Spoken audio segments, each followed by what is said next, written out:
basically there aren't any qualified Saudi coaches or referees because there's no department, there's nothing at school or university that teaches, physical exercise. So that was a big challenge.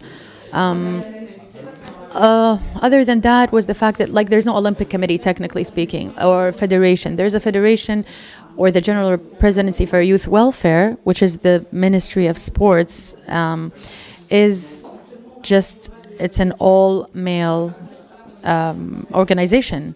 There are no support at all. Nothing we can go back to. No reference. Nothing at all. We just have to basically personal efforts, trying to find, ex-Olympic players right and left who are by chance in the kingdom, have moved, are settled with their families, and that's what we tried to do, and that's what we were able to do.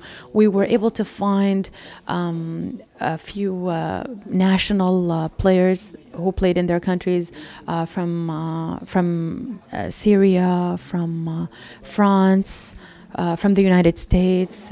They were college level, and also some were, Olympic level players who basically, in a sense, are qualified to train our different teams. So that was a big challenge for us.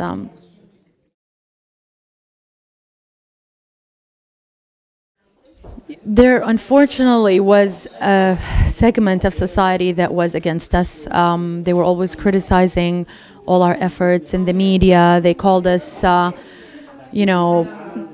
immoral, and it's unfortunate that they exist in today's time and age. And we were trying to basically bring about to change that stereotype on a national level, that sports is not something that is, non-religious or immoral or whatever their basically interpretation was. And also on an international level, to basically bring about the image of Saudi women, and that there are Saudi women who are efficient, who are, have their own identity, who basically strive to, fulfill their aspirations and whatever their goals are. So in that sense, we had, to be honest with you, we were very encouraged by King Abdullah, who is a great supporter of women and women empowerment. He has nominated the first female equestrian in the ministry, which is the General Presidency of Youth Welfare. And that was, a great, it was a green light for us to just continue doing what we're doing until basically the process of girls' sports is implemented in our educational systems and in our, private and government clubs. Until then, we're trying to contribute to, the history of women's sports in Saudi Arabia until everything falls into place, basically.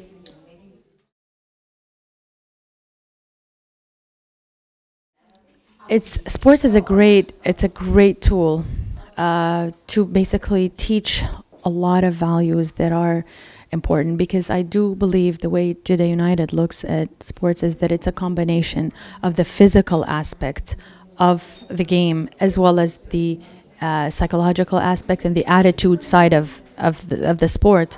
And unfortunately, the danger of having sports figures who don't share the true vision of sports, it can be dangerous in a sense, because at the end of the day, coaches are role models. So when you have coaches that do not promote the the moral and the good aspect of sport, that can kind of be a double-edged sword. And we've always tried our best to bring about the both aspects with the physical and also the United Nations definition of sports, which is respecting your opponent and just basically respecting yourself and your teammates. So that's what we try to look at when we promote sports, to look at it from a holistic and from all dimensions, not just the physical aspect of the game.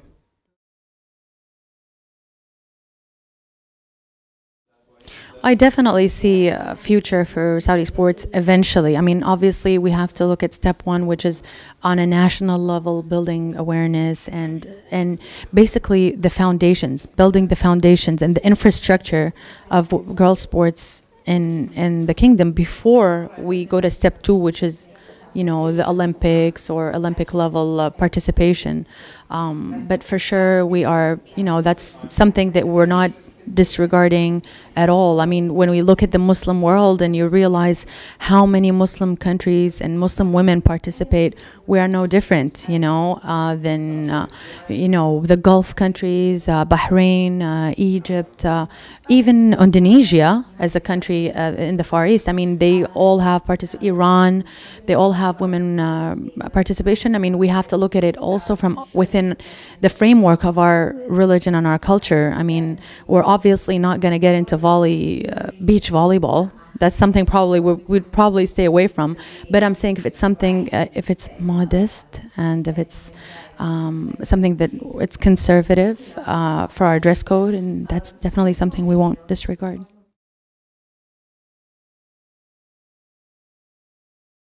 Well, we want to leave the legacy of, we definitely want to be a global team, not just a local team. And that is why we have chosen the name Jeddah United, because we do believe in the united teams and the international united teams of the world, from Amman United to DC United to Japan United. And we really hope that we can compete at least on a regional level as step one in the Gulf countries, in the Arab countries, in the Middle East, to be able to qualify for upcoming Olympics, or else we'll never be able to qualify unless we're at a level that will allow us to do so.